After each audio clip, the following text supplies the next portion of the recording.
On va y aller.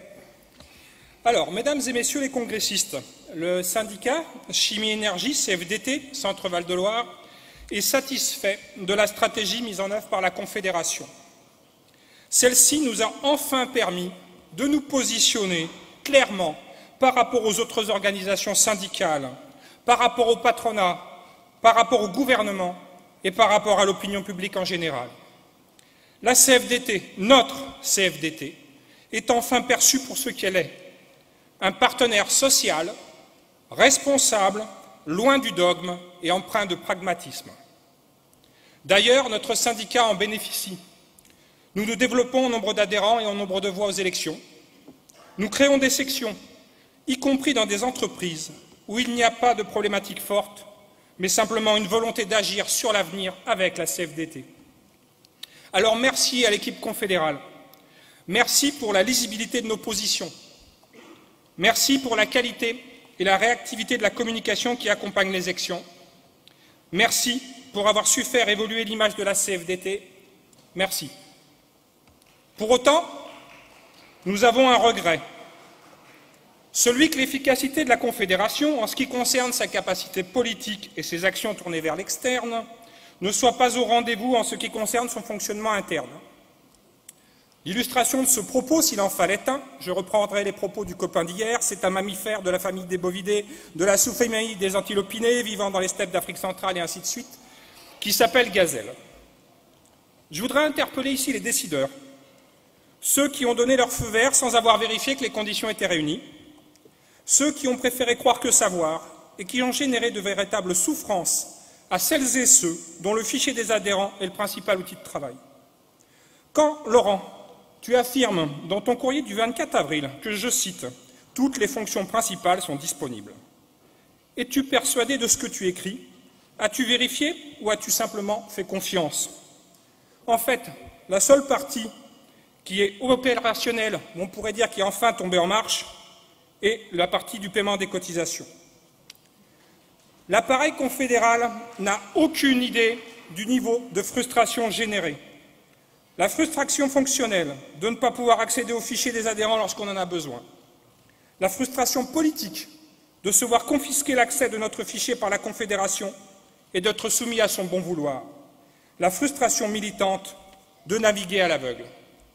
Et cela ne va pas s'arranger, puisque la Confédération est sourde aux demandes répétées des syndicats de pouvoir ne serait-ce que consulter le fichier hors ligne, en déplacement dans les sections, là où les accès Internet sont verrouillés, là où les clés 3G sont brouillées, mais là où le syndicalisme de terrain se fait.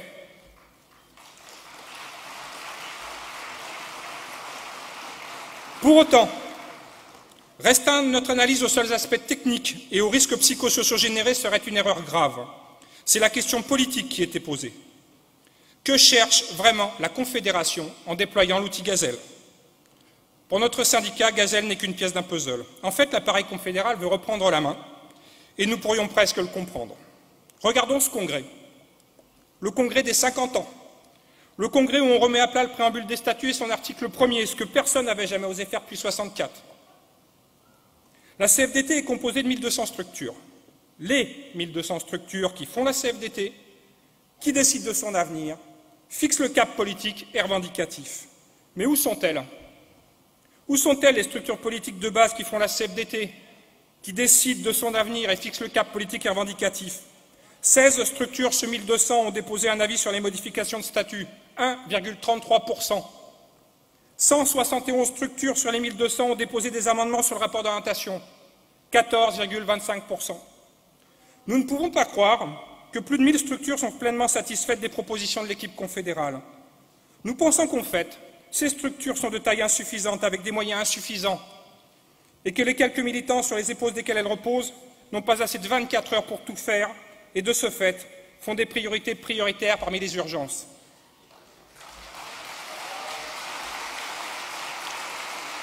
La Confédération le voit, la Confédération le sait. Et plutôt que de poser ouvertement le débat, elle a mis en place un dispositif afin de reprendre la main. Avec Gazelle, elle reprend la main sur le fichier des adhérents. Avec Service Plus, elle reprend la main sur les prélèvements bancaires. Avec réponse à la carte, elle reprend la main sur le contact avec les adhérents.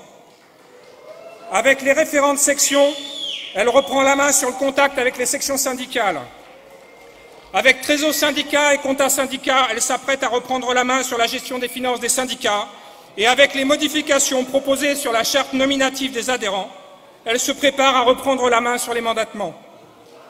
Le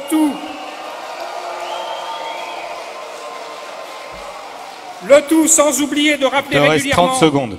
Et avec conviction et la main sur le cœur que le syndicat est et reste la structure politique de base. Alors ne soyons pas dupes, ne laissons pas la Confédération apporter une mauvaise réponse à une vraie question, notamment en archivant le rapport Grignard.